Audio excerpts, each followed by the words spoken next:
ಶ್ರೀ ಗುರುಭ್ಯೋ ನಮಃ.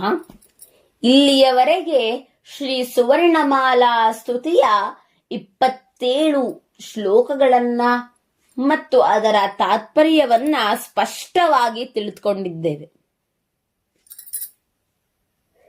ಇಂದಿನ ಶ್ಲೋಕ 28ನೆಯದ್ದು, ಅಂದರೆ ಟವರ್ಗದ 3ನೇ ಅಕ್ಷರ, ವ್ಯಂಜನಾಕ್ಷರದ 13ನೇ ಅಕ್ಷರ ಮತ್ತು ಸಂಸ್ಕೃತ ವರ್ಣಮಾಲೆಯಲ್ಲೇ 28ನೇ ಅಕ್ಷರವೆನಿಸಿಕೊಂಡಂತಹ ಡಕಾರದಿಂದ ಇಂದಿನ ಶ್ಲೋಕವು ಪ್ರಾರಂಭಗೊಳ್ಳಲಿದೆ. ಡಂಬರಮಂಬರುಹಾಮಪಿ ದಲಯತ್ಯನಘಂ ತ್ವದಂಘ್ರಿಯುಗಲಂಭೋ ಸಾಂಬ ಸದಾ ಶಿವ ಶಂಭೋ ಶಂಕರ ಶರಣಂ ಮೇ ತವ ಚರಣಯುಗಂ. ಇನ್ನೊಮ್ಮೆ ನೋಡೋಣ. ಡಂಬರಮಂಬರುಹಾಮಪಿ ದಲಯತ್ಯನಘಂ ತ್ವದಂಘ್ರಿಯುಗಲಂಭೋ ಸಾಂಬ ಸದಾ ಶಿವ ಶಂಭೋ ಶಂಕರ ಶರಣಂ ಮೇ ತವ ಚರಣಯುಗಂ. ಶರಣಂ ಮೇ ತವ ಚರಣಯುಗಂ. ಡಂಬಃ ಅಂಬರಃ ಉಹಾಮಪಿ ದಲಯತಿ ಅನಘಂ ತ್ವತ್ ಅಂಘ್ರಿಯುಗಲಂಭೋ ಸಾಂಬ ಸದಾಶಿವ ಶಂಭೋ ಶಂಕರ ಶರಣಂ ಮೇ ತವ ಚರಣಯುಗ ಇತಿ ಪದಚ್ಛೇದ. ಇನ್ನು ಅನ್ವಯಾರ್ಥವನ್ನ ನೋಡುವುದಾದರೆ, ಭೋ ತ್ವತ್ ಅನಘಂ ಅಂಘ್ರಿಯುಗಲಂ ಡಂಬರಮಂಬರು ಹಾಮಪಿ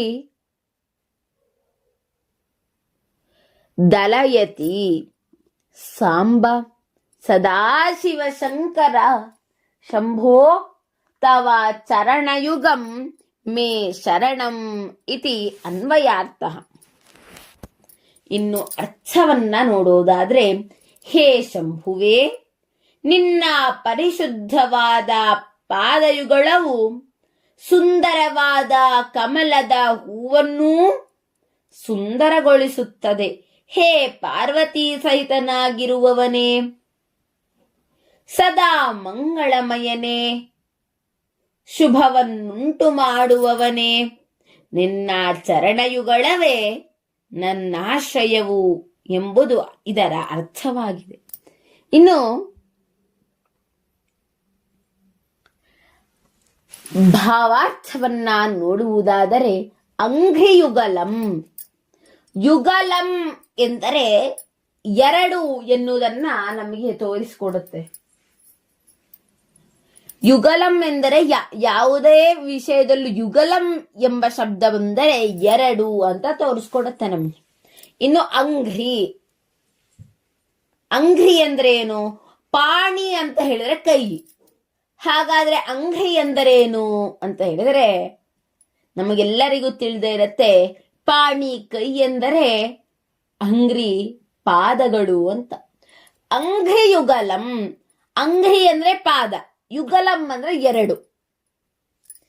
ನಿನ್ನ 2 ಕಾಲುಗಳು, 2 ಪಾದಗಳು ಅಂತ ಅರ್ಥವನ್ನ ನಾವು ನೋಡಬಹುದು.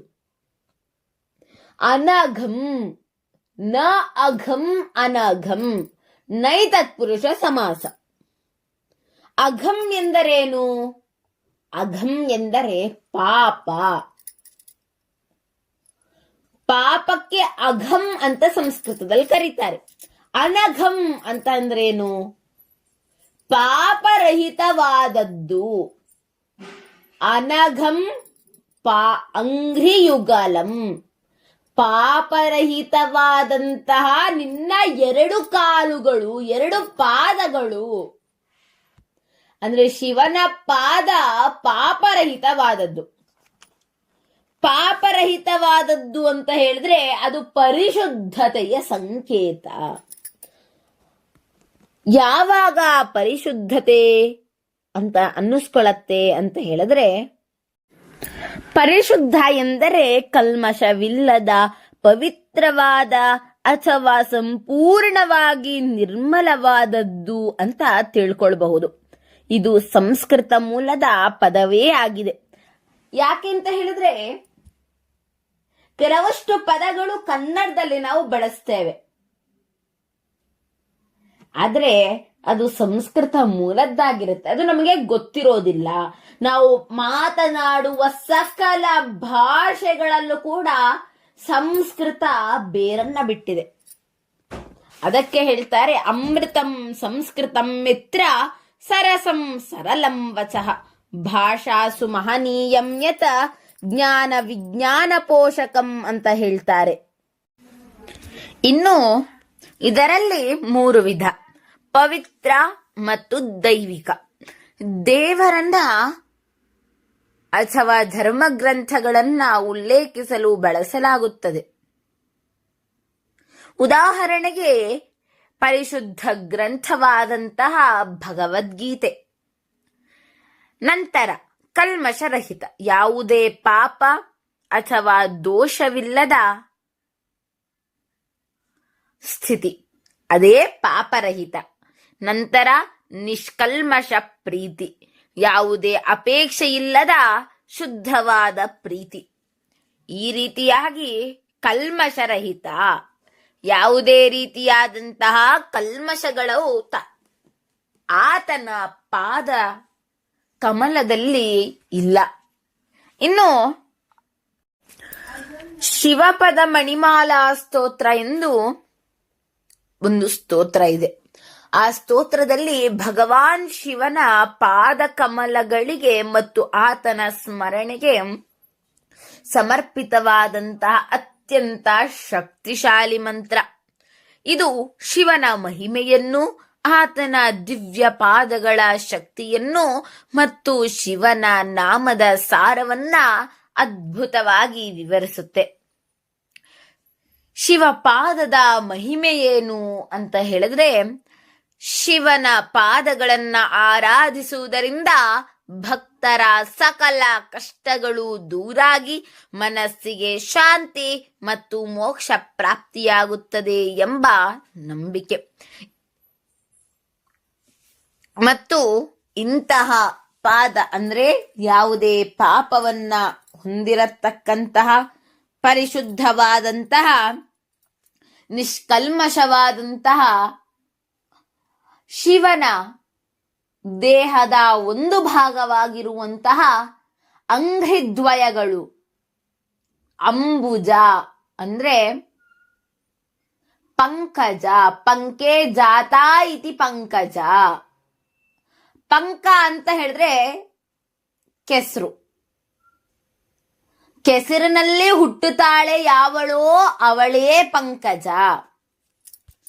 ಕೆಸರಿನಲ್ಲಿ ಹುಟ್ಟಿದ್ರು ಕೂಡ ಅವಳು ಪರಿಶುದ್ಧತೆಯ ಸಂಕೇತ.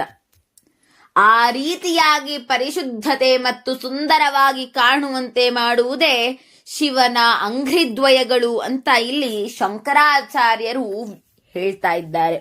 ಹಾಗೆ ಮುಂದುವರೆದಂತೆ, ಪಾರ್ವತಿ ಸಹಿತನೇ ಸದಾ ಮಂಗಳವನ್ನುಂಟು ಮಾಡುವವನೇ, ಶುಭವನ್ನುಂಟು ಮಾಡುವವನೇ, ನಿನ್ನ ಚರಣಯುಗಳವೇ ನನಗೆ ಆಶ್ರಯವು, ದಯಮಾಡಿ ಕೃಪೆ ತೋರು ನನ್ನ ಮೇಲೆ ಅಂತ ದೀನವಾಗಿ ಪ್ರಾರ್ಥಿಸಿಕೊಳ್ತಾ ಇದ್ದಾರೆ ಆದಿಶಂಕರಾಚಾರ್ಯರು.